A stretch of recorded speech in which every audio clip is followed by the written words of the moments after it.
Hello, আসসালামু আলাইকুম। Welcome to my channel passionate bike traveller YouTube channel এবং Facebook পেজে সকলকে স্বাগতম। আজকে লাদাখ বাইক ট্যুরের পর্ব 5 শুরু করতেছি। গত পর্বে আমরা ছিলাম শ্রীনগরের উদ্দেশ্যে, টানেল পাড়ি দিয়ে শ্রীনগরের উদ্দেশ্যে রওনা হয়েছিলাম। এখন অলরেডি আমরা শ্রীনগরের খুব কাছাকাছি পৌঁছে গেছি। সম্ভবত সামনে আর একটা টানেল বাকি আছে, টানেলটা পার হলেই আমরা শ্রীনগরে পৌঁছে যাব। সো ভিউয়ার্স, গত পর্ব নাম্বার 4টা নিয়ে একটু ঝামেলা হয়েছে। আগে প্রথমে বলে নিই ঝামেলাটা কি হয়েছে। ঝামেলাটা হয়েছে কেন জানি না, আমার কোনো প্রবলেম ছিল কি না, আমার পেজের কোনো সমস্যা ছিল কি না। যাই হোক, আমি পর্ব 4 রাতের বেলা 2-3 বার পোস্ট করি, কিন্তু 2-3বারই কোনো একটা কারণে কন্টেন্টের কোনো সমস্যা ছিল না কি না, কোনো বুঝলাম না কি কারণে যেন আমার প্রত্যেকটা পোস্টই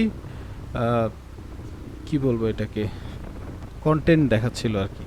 তো যাই হোক, অনেক কষ্টে সমাধান করতে পারছি। সো সকলকে পর্ব 5-এ স্বাগতম। এই পর্বে কিছু রোড ভিউ পাওয়া যাবে, চমৎকার কিছু রোড ভিউ আছে, আর একটা টানেল আছে। এই টানেলটাকে আমি ভুতুরি টানেল বলি, কারণ এই টানেলের মতন পূর্বে যে টানেলটা ছিল সেই টানেলের মতন এই টানেলে কোনো বাতি নেই, পুরো ভুতুরি টানেল, তবে টানেলটা খুব ছোট। যাই হোক ভিউয়ার্স, হ্যাভেন, বাইকারদের হ্যাভেন বলবো লাদাখ, এটা সকলের স্বপ্ন। তো সেই স্বপ্ন পুরো করতে আমি গত 2019-এর 6 জুন দিল্লি থেকে রওনা হয়েছি রয়্যাল এনফিল্ড হিমালয়ান একটি বাইক নিয়ে। এখন অলমোস্ট আমি শ্রীনগরের কাছাকাছি। আজকে হলো 7 জুন। তো আমরা গত পর্বে মোটামুটি আমরা শ্রীনগরের কাছাকাছি পৌঁছাতে পারছিলাম না, তখন প্রায় সকাল 11টা সাড়ে 11টা মতন বেজে গেছিলো। এখন অলরেডি দুপুর 2:30, আমরা শ্রীনগরে খুব কাছাকাছি আছি। দেখেন ভিউয়ার্স, ডান পাশের ভিউগুলা, আস্তে আস্তে এরকম সুন্দর সুন্দর ভিউ আরও সামনে দেখা যাবে। বিশেষ করে এখানকার পাহাড়ের কিছু রঙের পরিবর্তন হয়, একটু খেয়াল করলেই বুঝতে পারবেন। এক পাশে গত পর্বে আমি দেখিয়েছি যে পাহাড়ের উপরে গাছগুলো এমনভাবে আছে সবুজ সবুজ, সব সবুজ কার্পেটের মতন, বাট এখন থেকে পাহাড়ের কালারগুলা কেমন যেন পরিবর্তন হয়ে যাবে। সবাই লক্ষ্য করলে খেয়াল করতে পারবেন যে আমার হাতের বাম পাশে এখনও কিন্তু সবুজ পাহাড় আছে, কিন্তু আমার ডান পাশে যে দূর থেকে যে পাহাড়গুলো দেখা যাচ্ছে সেগুলো একটু অন্যরকম। আমি মোড়টা ঘুরে দেখি যে ডান পাশে গাছগুলা যদি না থাকতো তাহলে পুরোপুরি ক্লিয়ার দেখা যেত। সামনে অবশ্যই দেখা যাবে। ভিউয়ার্স, আমরা এখন আছি সেই টানেলে, ভূতের টানেল, ভৌতিক টানেল। যাই হোক, এই টানেল সম্পর্কে কিছু বলি। এই টানেলটা ওয়ান ওয়ে, মানে শুধু যাওয়ার আলাদা রাস্তা, আসার আলাদা রাস্তা, এবং টানেলটার অনেক পুরাতন, দেখেই মনে হচ্ছে অনেক পুরাতন, এবং খুব একটা বড় টানেল না।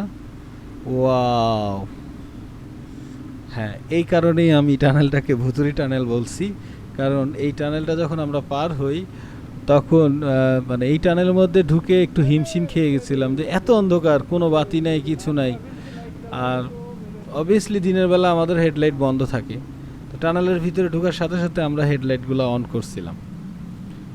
হেডলাইট অন করার পর আমি তো এই ফার্স্ট বুঝতে পারলাম যে রয়্যাল এনফিল্ড হিমালয়ানের হেডলাইটের আলোটা খুব একটা যে খুব যে ভালো বলবো তা কিন্তু না, অত বেশি একই আলো হয় না। যাই হোক, আমি যদিও কোনো ফগ লাইট লাগাইনি, তো আমার একটু টেনশন হচ্ছিল যে নেক্সট ডে নাইট রাইড যদি হয় তখন কি হবে।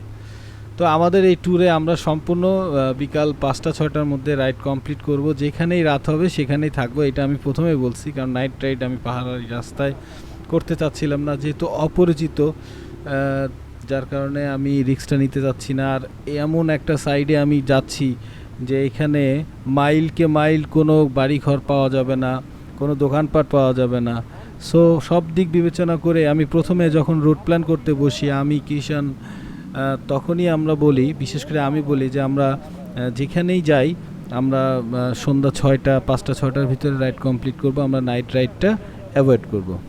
তো ভিউয়ার্স, আপনারা যারা যাবেন তারাও চেষ্টা করবেন যে এই সমস্ত রাস্তায় নাইট রাইডটা অ্যাভয়েড করতে। আর নাইটে এই সমস্ত রাস্তায় প্রত্যেকটা প্যাচে প্যাচে বিপজ্জনক পরিস্থিতি হয়। হ্যাঁ, আপনারা সামনে যখন প্যাচগুলো দেখতে পারবেন তখনই বুঝতে পারবেন যে এগুলাতে রাত্রেবেলা না যাওয়াটাই বেটার।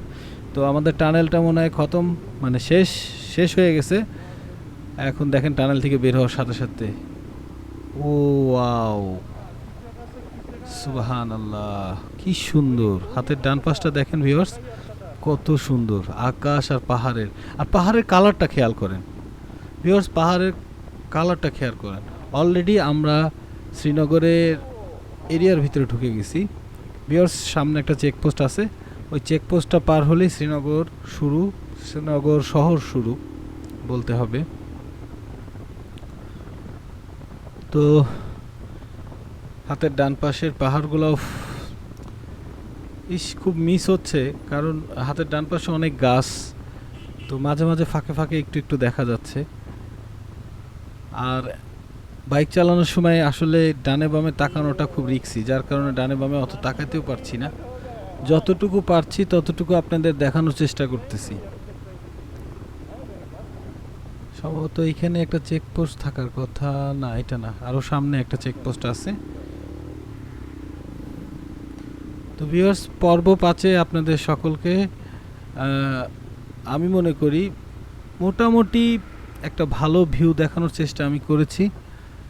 সামনে আরও ভালো ভালো ভিউ আমি দেখাতে পারবো। এই জায়গাটায় দাঁড়াইতে পারলে আমরা খুব ভালো কিছু ভিউ নিতে পারতাম, কিন্তু কেন জানি এই জায়গাটা আমরা দাঁড়াইলাম না। এখানে অনেক মানুষ দাঁড়ায় ছিল, বাট আমাদের একটা প্ল্যান ছিল যে সামনে হ্যাঙ্গিং পয়েন্ট নামে একটা জায়গা আছে, এটারই একটু সামনে। তো ওইখানে আমরা কিছুক্ষণের জন্য ব্রেক নিব। সেই জন্য আমার সাথে ইন্টারকমে কিষানের সাথে কথা হলো। তো কিষান বলল যে এখানে না, আমরা হ্যাঙ্গিং পয়েন্টে দাঁড়াবো। আপাতত এই পর্বে এই পর্যন্ত, খোদাফেজ।